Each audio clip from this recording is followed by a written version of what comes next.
Ils ont joué comme des bonhommes aujourd'hui, même si le Maroc ressort de ce match avec un match nul. Aujourd'hui, les Lions de l'Atlas ont livré une prestation exceptionnelle, au point où certains vont venir nous vanner alors qu'on a fait match nul contre une équipe qui a remporté 5 Coupes du Monde. Le Brésil, et certains vont dire c'est un Brésil moins fort. Aujourd'hui, c'est pas le Brésil qui a été mauvais, c'est le Maroc qui a été au-dessus. Et je pense qu'on se rend pas compte de la prestation qui a été livrée par nos joueurs. Ils ont clairement haussé leur niveau de jeu. Et aujourd'hui, voilà ce que ça donne au niveau du Maroc. Donc moi, je vais directement vous donner mes tops et mes flops. Mon premier top, c'est Saibari. Quel match exceptionnel de sa part aujourd'hui. Il était partout sur le terrain, à droite, à gauche, au centre, pour venir décrocher en défense. Franchement, un match extraordinaire et stratosphérique de sa part. Je pense que c'est l'un des meilleurs matchs de sa carrière. L'autre joueur dont j'aimerais parler, c'est clairement Ayoub Boadi. 18 ans. Oui, vous ne rêvez pas. 18 ans. Et regardez le match qu'il a sorti en Coupe du Monde. Premier match de Coupe du Monde. L'un des premiers matchs les plus importants avec le Maroc. Regardez le match qu'il a sorti aujourd'hui contre le milieu de terrain brésilien. Je pense qu'on s'en rend pas compte de sa prestation. Donc mes deux tops, c'est ça. Et honnêtement, j'ai pas de flop. Chaque joueur s'est donné à fond. Même si je suis un peu déçu de la prestation de Chemdine Talbi. Gros match, c'est très positif pour la suite. La prestation des Marocains face au Brésil aujourd'hui, mais chapeau, avant le match, on aurait signé pour un match nul. Et c'est vrai que pendant le match, voilà, les Marocains peuvent avoir des regrets au final. Parce que les 20 premières minutes, elles ont été excellentes. Pleines d'intensité, mais aussi la technique, mais incroyable des joueurs. Dommage qu'en deuxième période, on les a pas assez vus. Et dans cette équipe du Maroc, pour moi, l'homme du match, au final, c'est Boadi. Quelle propreté technique. Ça peut se valoir avec Saibari, qui a fait un très bon match et d'ailleurs auteur d'un magnifique but. Et aujourd'hui, Boadi, c'est 85 ballons touchés, 9 duels gagnés, 6 ballons récupérés, 3 dribbles réussis. Je pense qu'il en a réussi beaucoup plus. Et il a subi 2 fautes sur lui. Donc franchement, c'est des belles stats. Il a pas froid aux yeux, il a que 18 ans, il fait du sale à tout le monde. J'espère le voir dans un très gros club. Et pourquoi pas au Real, moi je le prends. En tout cas, moi de mon côté, mon fils Vinicius Junior, il a réussi à marquer son but. Je peux dormir tranquille, c'est le plus important. En tout cas, l'entrée de ce monsieur-là en deuxième période, elle a stabilisé beaucoup plus le milieu de terrain. Avec tout le respect que j'ai pour Casemiro, ça y est, ça suffit. En tout cas, ce point du match nul, il arrange quand même les deux équipes pour une probable qualification pour la suite. Dans le bien d'un bonheur. Ça, toi, on te cambia. Faut dire les termes. Il devait être là. Il devait être là. Alors, je dis pas que grâce à lui, ils auraient gagné ce match-là face au Maroc, parce que le Maroc était très fort. Mais ça aurait fait du bien au Brésil. Joao Pedro méritait d'être ici. Parce que je suis désolé, quand tu vois un joueur comme ça, Hugo Thiago, moins technique que Brandao, dites-vous. Dans la surface de réparation, centre de Vinicius, il ose rater ça, les gars. Igor Thiago, mais t'es un assassin. Mais t'es mauvais. Alors je sais qu'il y en a pas mal qui vont nous parler de Neymar, comme quoi il devait pas être sélectionné. Mais vous oubliez un truc. Carlo Ancelotti, il a juste acheté sa paix. Il s'est dit que dans tous les cas, si le Brésil, ils avaient fait match nul, on allait dire c'est parce qu'il n'y a pas Neymar. Moi, je vous dis un truc. Attendez la fin de la compétition pour pouvoir juger Neymar sur l'entièreté de la compétition. Parce que j'en vois plusieurs s'exciter, essayer de parler. Les gars, le seul joueur qui devait pas être sélectionné, c'est cet individu, ce criminel. Mais les gars, ils courent avec des Timberland, faut se le dire. Les gars, score final, un but partout entre le Brésil et le Maroc. Une première mi-temps ultra dominée par le Maroc. Une deuxième mi-temps dominée par le Brésil, mais pas non plus incroyablement. Mais sur la deuxième mi-temps, le Maroc n'a tout simplement rien fait. La première frappe marocaine de la deuxième mi-temps, c'était à la 98e minute. Et c'était une belle occasion en plus. Donc en gros, match nul logique. Une mi-temps chacun. Même si la première mi-temps était beaucoup plus dominée par le Maroc que la deuxième mi-temps dominée par le Brésil. Sur ce match-là, en fait, j'ai l'impression qu'en première mi-temps, ils se sont castagnés. Ils ont pris des risques. C'était ouvert. Mais après réflexion, en deuxième mi-temps, ils se sont dit, bon, on va calmer le bail. On a beaucoup donné en première. Et je pense aussi que la chaleur a fait qu'il y ait moins d'intensité en deuxième mi-temps. Parce qu'il faut savoir qu'il faisait 31 degrés là-bas. Donc forcément, plus le temps passe, plus la fatigue s'accumule. Et puis on va pas se mentir, hein, le 1-1, c'est un score qui arrange les deux équipes. Parce que c'est le match le plus difficile du groupe. Les deux équipes, elles visent la première place. Et perdre ce soir pour l'une équipe ou pour l'autre, ça aurait été comme si tu perdais la première place au final. Donc un score nul, logique. Même si on prend l'ensemble du match, c'est vrai que le Maroc aurait mérité un petit peu mieux. Mais en vrai de vrai, vas-y, tranquille. En tout cas, en termes de niveau, on a vu qu'aujourd'hui, c'était un cran au-dessus par rapport aux matchs qui se sont joués depuis le début de la compétition. Là, on a vraiment des bonnes équipes qui joue bien au football avec des très bonnes individualités. Les gars, par contre, je pouvais pas aller dormir avant de parler de Boadi. Mais Boadi, qui es-tu? Qui es-tu? Les gars, le match de Ayoub Boadi contre le Brésil, je me suis dit, mais attends, c'est sa 4e Coupe du Monde, c'est sa 5e Coupe du Monde. Il a combien de sélections? Une centaine? Il a 18 ans ou il a 38 ans? Quelle maturité dans son jeu. Waouh! Quel joueur! Les gars, c'est trop fort. On va pas lui mettre la pression, hein. Il a que 18 ans. Mais ce qu'il a montré ce soir contre le Brésil, ça annonce de très belles choses. Le milieu de terrain du Maroc peut dormir tranquille. Pendant très longtemps.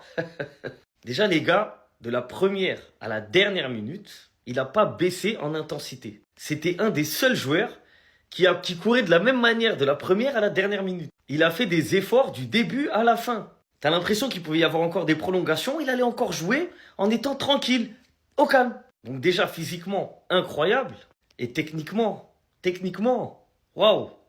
Conduite de balle pied gauche, conduite de balle pied droit, des sorties de balle archi propres, des remontées de ballon, mais super belles. Dans les choix, c'est toujours le bon choix. En fait, t'as l'impression qu'il voit tout à l'avance. Et moi, ce qui m'a surpris le plus, en fait, il a zéro pression. Il joue comme si il avait 38 ans. Vous avez vu Modric là, à la fin de sa carrière là? Personne ne peut lui mettre la pression à Modric. Eh ben lui, il jouait comme ça. Alors que c'est sa première Coupe du Monde, il vient d'arriver au Maroc, c'est ses premières sélections. Il a 18 ans, il vient d'arriver dans le parcours professionnel il y a à peine 1 an. Mais il connaît pas le stress. Il joue sur le terrain en pleine détente, comme si c'était un match amical. Et si aujourd'hui on n'a pas vu le milieu de terrain du Brésil, surtout en première mi-temps, et même en deuxième, hein, c'était pas... Voilà. C'est en grosse partie grâce à Boadi. Il était partout, il était omniprésent. Donc franchement, si je dois retirer un joueur de ce match, pour moi c'est lui. Hein. C'est lui le meilleur joueur du match. Chapeau Ayoub Boadi. En fait, je voulais vous faire une analyse globale du match, mais je peux pas. Je peux pas. Parce que dans ce match, je suis désolé, beaucoup vont parler de Vinicius parce que c'est le joueur le plus médiatisé. Mais moi, je n'ai vu qu'un seul joueur sur la pelouse. Et ce joueur, c'est Ayoub Busquets Xavi Boadi. Pèse mes mots. En fait, là, vous allez dire, mais voilà, on s'enflamme encore. Mais je m'enflamme. Il a passé son baccalauréat scientifique il y a même pas longtemps. Il vient à peine d'être majeur. Et est-ce que vous avez vu ce qu'il a fait à des pères de famille au milieu de terrain? Il y avait Ronaldo, Roberto Carlos, Kaka. Et même eux, je crois, ils se sont dit, ah, c'est qui cette pépite, c'est qui ce joyau? En fait, plus sincèrement, j'ai l'impression qu'il avait 15 ans d'expérience et qu'il a joué 4 Coupes du Monde, les gars. J'ai l'impression, en fait, qu'il avait l'expérience de Marc Van Bommel. C'est trop! En plus de ça, un pack défensif, il l'avait. Techniquement, dans les choix, tout ce qu'il faisait, c'était juste dans le bon tempo. Mais en fait, c'est un génie. C'est un génie. Pardon, mais ça fait longtemps que un milieu défensif ne m'a pas laissé cette impression. J'avais l'impression qu'en fait, qu'il planait au-dessus du match. Là, vous pouvez mettre aucun joueur dans sa sphère sur ce match-là. En vrai de vrai, hein, il a attiré mon attention, même si je le connaissais déjà. Hein. Il était très fort à Lille. Mais là, il passe une autre dimension dans cette Coupe du Monde. Il va chercher le titre de meilleur jeune si le Maroc ils vont long. C'est clair et net. Le premier gros choc de cette Coupe du Monde et je reste sur ma faim. Quand j'ai vu le Maroc totalement dominer le Brésil avec plein de Brésiliens remplis de déchets techniques et la perte de balle d'un des milieux, si je me trompe pas, c'était Paqueta. Contre-attaque du Maroc, superbe passe de Brahim Diaz pour Saïbari. Ballon piqué sur Alisson. À ce moment-là, je pensais que le Brésil allait se faire ouvrir car ils étaient pas du tout dans leur match. Mais on a eu un grand Vinicius en première mi-temps qui a retourné le match et qui a fait douter les Marocains. Sans ce but d'anthologie, je pense clairement que le Brésil, ils allaient couler. Et à ma grande surprise, en début de deuxième mi-temps, on a vu le Maroc reculer et le Brésil dominer. En tout cas, les deux gros de cette poule sortent avec le match nul et je me demande bien qui va terminer premier. Qui fera le faux pas dans les matchs à venir. Mais j'ai quand même trouvé que le Maroc jouait bien mieux, qu'ils étaient beaucoup plus cohérents et plus rapides, qu'il y avait beaucoup plus de maîtrise de la part du Maroc. Et je préfère même pas imaginer le sale que Ez Abdé aurait fait sur le côté gauche s'il n'était pas blessé. De l'autre côté, on sent qu'Ancelotti n'a pas encore trouvé la recette pour faire tourner cette équipe. Enfin bref, sinon vous les gars, vous en pensez quoi? Ramenez-vous sur Snap, on s'ennuie. Ce joueur-là va faire partie des meilleurs milieux de terrain au monde dans quelques années, ou sinon même tout de suite, hein, les gars, attention, me chauffez pas. Il a été élu homme du match dans le premier match de sa vie à la Coupe du Monde, où il a mis le Brésil à ses genoux. Chaque ballon du Maroc qui passait par ce petit. J'ai envie de vous dire petit, mais la prestation qu'il a fait aujourd'hui, c'est une prestation de grand. Le match qu'il réalise aujourd'hui, c'est 100% de longs ballons réussis, 91 de passes réussies, 9 sur 13 duels au sol gagnés, 3 sur 5 dribbles réussis, 2 passes sur le dernier tiers du terrain et 6 contributions défensives. C'est sa première Coupe du Monde et sa performance, elle rentrera dans l'histoire. Et à 2000%, il quittera Lille pour un grand club européen. Soit le PSG, soit le Real Madrid, c'est sûr. Florentino Pérez du Real Madrid, à la place de nous proposer des joueurs qui servent à rien là, va chercher Boadji. Sa performance à Ayoub Boadji, il faut dormir pour comprendre ce qui s'est passé aujourd'hui. En tout cas les gars, maintenant à vous de me dire ce que vous avez pensé de sa prestation XXL. N'oubliez pas de liker, de commenter et de vous abonner. Vamos. 100 millions. 110. 130. 150. Non Lille, faites pas les idiots. Score final 1-1. Le petit il a 18 ans. Premier tournoi. Il vient à peine d'arriver dans la sélection marocaine. Il a montré c'est quoi le football au Brésilien et à Neymar aujourd'hui. Il a été bien aidé hein. Parce que Mazraoui, Souskin Amrabat, Déco, qu'est-ce que t'attends? Le match a pas déçu, il était attendu. Ouverture du score de Saïbari. La passe magnifique, le ballon lobé, la célébration, la future signature du Bayern. Derrière Vinicius qui répond avec un pétard. Exploit individuel, un petit bijou. Mais aujourd'hui, moi, c'est eux que je retiens. Ayoub Boadji, Ney El Ainaoui.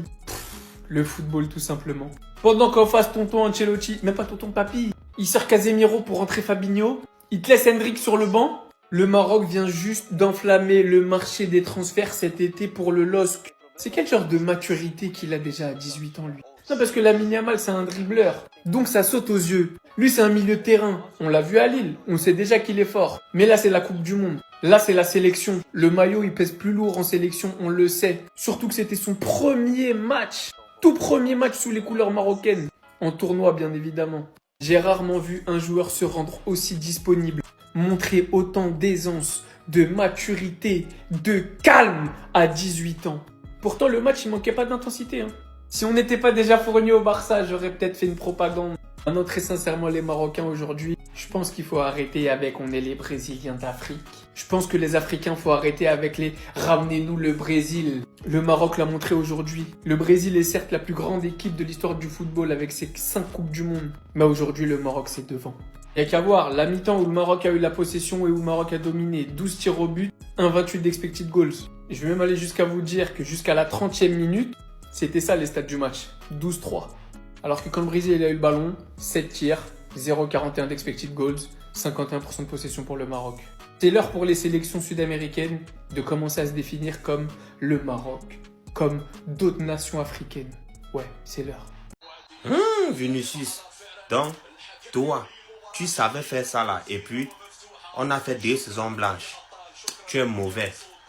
Sinon on comprend bien, tu es conscient. Tu savais faire ce que tu viens de faire pour égaliser le but du Maroc là. Et puis on a fait 2 saisons blanches. En tout cas, le Maroc a largement dominé le Brésil. Nous tous on a vu. Ils étaient à moins 2 doigts de mettre leur deuxième but. Ça là, les Haïtiens, c'est compliqué pour vous. Hein. C'est très compliqué. Hein. Yeri, vous avez vu ce que le Maroc a joué. Vous avez vu comment le Maroc joue. Vous avez vu comment les Brésiliens jouent. Ça dit, la Coupe du Monde, c'est ça, c'était le premier match des Titans. Aujourd'hui, là, c'était l'un des premiers matchs des Titans. Vous devez tout faire pour taper l'Écosse. Sinon, moi, mais je voulais que le Brésil gagne. Hein, parce que je ne peux jamais supporter un pays arabe. Jamais. Nous, on voulait la victoire du Brésil. Mais, apparemment, les Marocains ont dominé le match largement même. Mais les Haïtiens, s'il vous plaît, gagnez au moins l'Écosse. Si l'Écosse nous tape ce soir-là, c'est fini pour nous. Oui, vous avez un peu vu comment les deux pays là jouent.